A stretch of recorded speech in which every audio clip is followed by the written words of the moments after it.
Bienvenidos, buenos días, 6 de la madrugada, 40 segundos. Un gusto saludarlos en este gris amanecer. Hoy es 1 de diciembre, comenzamos mes.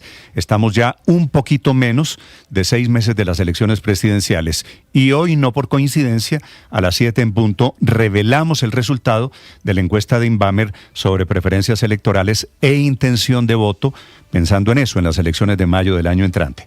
A 6 meses van a escuchar ustedes la imagen de un país dividido en el que puntean los extremos. Sorprendente porque Iván Cepeda, que es el candidato de Petro del petrismo, sería hoy de todos el más votado, tiene el 31% de la intención de voto, pero habría en consecuencia segunda vuelta, porque no llega a la mitad más uno. El segundo sería Abelardo de la Espriella, que está en la otra orilla política, en la derecha, tiene apenas el 18% de intención de voto.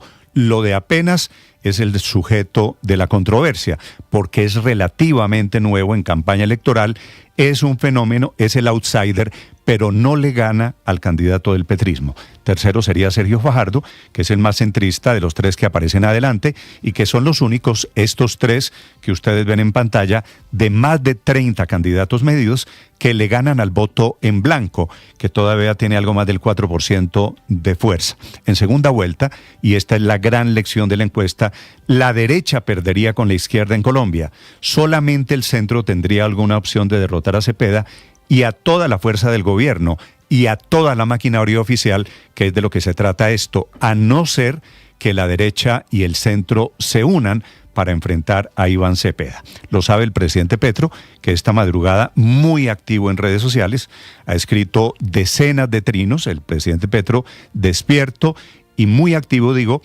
está diciendo que Fajardo va a ser el candidato del uribismo porque es el único, y tal vez tiene razón, que podría derrotar a Cepeda, porque Fajardo y Cepeda en segunda vuelta terminan sin apoyos, especialmente sin apoyos de Fajardo, en un empate técnico. Fajardo es quien podría enfrentar a Cepeda con algún nivel de éxito. Ya le vamos a contar resultados de esta encuesta. Les sugiero a los candidatos, a los chiquitos, a los que amanecen con menos del 1% de la intención de voto, Roy Barreras, por ejemplo, no peleen con la encuesta.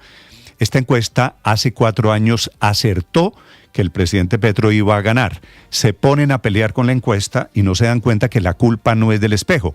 Cuando usted se ve al espejo, doctor Roy, se puede ver bajito, calvo, no le eche la culpa al espejo. Y le sugiero a los candidatos que entiendan las lecciones que hay hoy, que estamos a 6 meses menos un día de las elecciones presidenciales. La encuesta también mide la aprobación del presidente Petro, que está prácticamente igual a la fotografía de agosto pasado. La aprobación permanece en el 37%, la desaprobación 56%. Es decir, Petro y el petrismo están en el 30 y pico %. De ahí no pasan. ¿Es suficiente para pasar a segunda vuelta? Sí. Pero al otro lado, si entienden la lección, tendrían que trabajar juntos para enfrentar al candidato del petrismo. Bienvenidos, un gusto saludarlos. Ya les voy a hablar de encuesta, hablaremos también de la crisis de la aeronáutica internacional, que amanece esta mañana prácticamente superada. De los 6.000 aviones que fueron paralizados desde el viernes pasado, los Airbus A320, hay 5.900 que ya actualizaron el sistema de computación. Quiere decir, por cuenta de la tormenta de sol que causó la emergencia, está a punto de resolverse plenamente el lío. En Avianca faltan algunos aviones, 16 en total. Ya las otras aerolíneas, JetSmart o LATAM, por ejemplo, ya superaron los inconvenientes. La aerolínea más afectada sigue siendo esta madrugada de lunes Avianca. El tema de la actualización del software para los 6.000 aviones lo da por superado esta mañana la aerolínea Airbus, la fabricante Airbus, que dice que ya terminó la emergencia. Avianca solamente recuperará el mercadeo y la operación de venta de etiquetes a partir del martes de la semana entrante, después del puente festivo, a no ser que toda la flotilla de sus Airbus entre en operación plena. Bienvenidos hablando de aviación. Les contaré también de lo que pasa esta mañana sobre el espacio aéreo de Venezuela, en donde el presidente Trump advirtió que tenían que cerrar la operación tal vez producto de la amenaza de una operación militar. Esta mañana se está filtrando la conversación, o está contando por debajo de cuerda la Casa Blanca, la conversación que tuvieron Trump y Maduro, la oferta de Nicolás Maduro, que ofreció una transición y dejar en el poder a Delcy Rodríguez, que es su actual canciller. El presidente Trump no ha dicho muchos detalles. El ideal para Nicolás Maduro sería que Delcy Rodríguez asuma el poder en Venezuela, que sería por supuesto inaceptable porque ella es más de lo mismo. Hay una versión muy fuerte de que Maduro tiene a Rusia como uno de los lugares de los que podría irse, a donde podría irse en caso de dejar la presidencia. Lo revela el senador Mullin, un senador de Oklahoma, republicano, que habló con Trump y que dice que es una de las propuestas sobre la mesa. Cualquiera de las que fue rechazada, lo único que se sabe en este momento es que hablaron telefónicamente en medio de la tensión de la escalada militar y del cierre de la operación aérea. El presidente Petro le pide a la Organización de Aviación Internacional que tome cartas en el asunto. El presidente Petro todavía defendiendo a estas alturas a Nicolás Maduro. Les contaré en segundos el drama de 400 personas que tienen esta mañana que evacuar alrededor del volcán Puracé, que queda en el departamento del Cauca. Y hoy lunes, que es comienzo de mes, con diciembre llegan las discusiones del salario mínimo entre gobierno, trabajadores y empresarios, que tienen algunas semanas para intentar llegar a un acuerdo que parece improbable. Es casi inevitable que el gobierno va a terminar fijando alrededor del fin de este año el salario mínimo por decreto, y ya lo anticipó Benedetti, ya saben ustedes, va a estar alrededor del 10 o del 11%. Les contaré también de la polémica con el empresario Ricardo Leiva, que ahora está de pelea con su esposa, que está explicando públicamente por qué terminó haciendo el intercambio de la casa con Armando Benedetti, con el ministro del Interior, con quien se dieron espacios. Benedetti le entregó su casa en Lagos de Caujaral, Leiva le entregó su casa en Lagos de Caujaral, Benedetti le entregó su apartamento en Barranquilla. Leiva enfrentando una tormenta personal por cuenta de denuncias y de videos que ha publicado este fin de semana la revista Cambio, en donde está demostrada la agresión a su pareja, a Karen Santos, la que lo llevó a la depresión y a hacer el intercambio de las viviendas en Barranquilla. Gobierno y Benedetti allí involucrados. Un gusto saludarlos en este amanecer. Aquí estamos en este 1 de diciembre, muchas historias con las que los vamos a acompañar.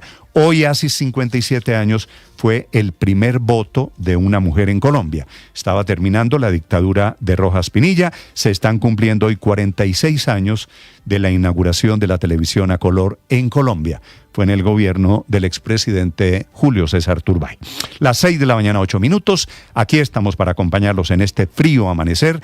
Enseguida lo más importante, el resumen que preparamos en Voces y Sonidos en Mañanas Blue.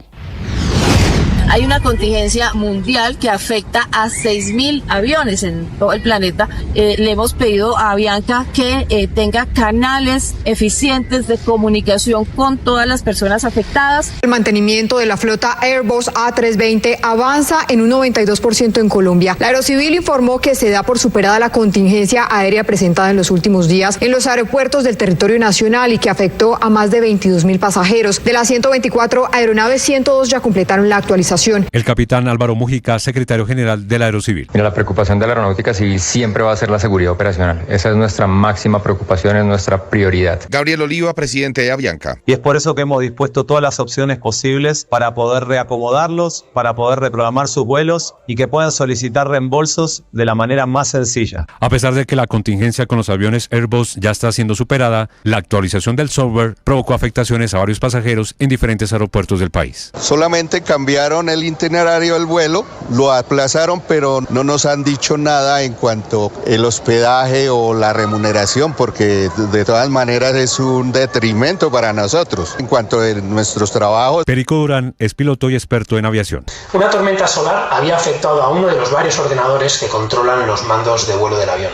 Esa radiación corrompió algunos datos del sistema en cuestión, provocando ese movimiento inesperado del morro. Lo más impresionante de todo esto es la reacción de la industria. Airbus detecta un problema, investiga a fondo, encuentra la causa y en cuestión de horas coordina una acción global con todas las compañías aéreas del mundo. Este domingo se logró la importación acelerada de 10 unidades de software desde Francia, por lo que se prevé que 5 aeronaves adicionales se integrarán a la operación en las próximas horas. Donald Trump, a bordo del Air Force One de regreso a Washington, confirmó que sí, que se habló con Nicolás Maduro, pero inmediatamente agregó que no quiere comentar más al respecto. Sin embargo, ante la insistencia de los periodistas, solamente dijo que esa llamada no salió ni bien ni mal. De esta manera, pues confirman desde Estados Unidos que sí hablaron Nicolás Maduro y Donald Trump hace poco más de una semana, como lo había revelado el New York Times. I don't want to comment on it. The answer is yes. And can you tell us a little bit? No, I can't do that. Mr. President, would you say it went well? I wouldn't say it went well or badly. It was a phone call. Yeah. Luego de esa pregunta y su respuesta bastante corta, Donald Trump le insiste en si hay un inminente o piensa en un inminente ataque aéreo sobre Venezuela. Esto a raíz de su advertencia sobre el cierre del espacio aéreo venezolano, y solamente respondió que no hay que darle ninguna interpretación a sus palabras. Las versiones del presidente Gustavo Petro sobre las presuntas infiltraciones de las disidencias de las FARC en el Ejército y la Dirección Nacional de Inteligencia, reveladas a partir de los dispositivos incautados a alias Calarcá, han variado a lo largo de la semana, pasando de insinuar montajes de inteligencia y participación de la CIA al afirmar que los chats fueron creados con inteligencia artificial. Hemos mirado algunos chats que se publicaron en pantallazos de la televisión. Estoy asumiendo solo información pública, no de la investigación que debe ser de la Fiscalía. Se colocó en un programa de inteligencia artificial y resultó que no eran copias de los chats. Pero ese manto de duda queda desvirtuado porque lo informado por Noticias Caracol fue extraído de los dispositivos que ya la Fiscalía confirmó que existen. El presidente Gustavo Petro continúa apoyando la idea de la compra de los aviones Gripen. El mandatario aseguró que los aviones que compró el gobierno son modernos, nuevos y listos para el combate que se necesita en Colombia. A Colombia, el avión Gripen que se compró pueden tener seguridad que, primero, ni $1 robado y segundo, la máxima eficiencia tecnológica para el combate. Sin embargo, Blue Radio conoció una oferta que hizo Estados Unidos en 2022 de 24 aviones F-16 nuevos por $4.200 millones. Cuando el presidente había dicho que la única oferta que habían recibido era de aviones usados. La encuesta de Ibamer para Caracol Televisión y Blue Radio midió intención de voto en 148 municipios del país entre el 15 y el 27 de noviembre de 2025, con 95% de confianza y un margen de error general de 1,81%. Los 10 primeros candidatos con intención de voto son Iván Cepeda con 31,9%, Abelardo de la Espriella 18,2%, Sergio Fajardo 8,5%, Miguel Uribe Londoño 4,2%, Claudia López 4,1%, Vicky Dávila 3,7%, Juan Carlos Pinzón 2,9%, Germán Vargas Lleras 2,1% y Santiago Botero 1,8%. El ministro de Hacienda, Ricardo Bonilla, habría, entre comillas, comprado a 6 congresistas de la Comisión de Crédito Público del Congreso de la República. Hoy se llevará a cabo una de las audiencias más esperadas dentro del escándalo de corrupción de la UNGRD, donde la Sala Penal del Tribunal Superior de Bogotá escuchará la formulación de cargos y la solicitud de medida de aseguramiento contra los exministros Ricardo Bonilla y Luis Fernando Velasco. La fiscal del caso, Andrea Muñoz. El 4 de diciembre del 2023, usted, señor Olmedo López, se reunió con el entonces ministro del Interior, Luis Fernando Velasco Chávez, quien le solicitó direccionar contratos al interior de la unidad. Continúa la alerta naranja para el volcán Puracé, ubicado a 27 kilómetros de Popayán. Las autoridades siguen con el monitoreo constante mientras evalúan la evacuación de familias en zona de riesgo. Mientras la Unidad Nacional de Protección dice que es inmediata y necesaria la evacuación de las familias, dice el alcalde de Puracé que son cerca de 70 familias las que están en zona de riesgo. Jaime Raigosa, coordinador del Observatorio Vulcanológico de Popayán. La actividad del volcán Puracé se ha caracterizado por seguir presentando el registro de pulsos de tremor, que es una señal continua en el tiempo.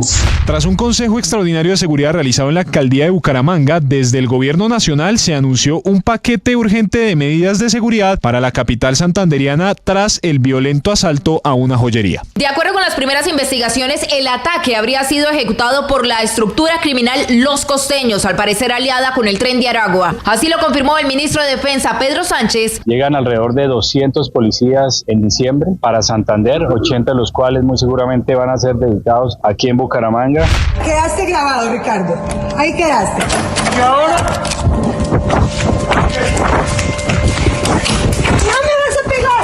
¡No me vas a pegar! Karen Santos, ex esposa del empresario de conciertos Ricardo Leiva, aseguró en una entrevista con la revista Cambio que fue múltiples veces víctima de maltrato y además la amenazó con destruirla a ella y a su hermano con influencia del ministro del Interior Armando Benedetti y del presidente Gustavo Petro. Él llamó a mi hermano y le dijo que él levantaba el teléfono, llamaba a Benedetti o a Petro y que con eso nos iba a destruir. Para Canchimbo, pista al área, pierna zurda, meta el balón. Con un gol al minuto 91 convalidado por el VAR, el Junior de Barranquilla venció 2-1 a Nacional y es líder en solitario del Grupo A con 8 puntos. Nacional es segundo con 5 unidades. Mientras tanto, en el Grupo B, Tolima lidera el grupo con 10, tras derrotar 1-0 a Santa Fe y eliminarlo. Y Bucaramanga es segundo con 7 puntos, eso tras derrotar 2-0 a Fortaleza y eliminarlo. Hoy Medellín y América jugarán para completar la cuarta fecha del Grupo A.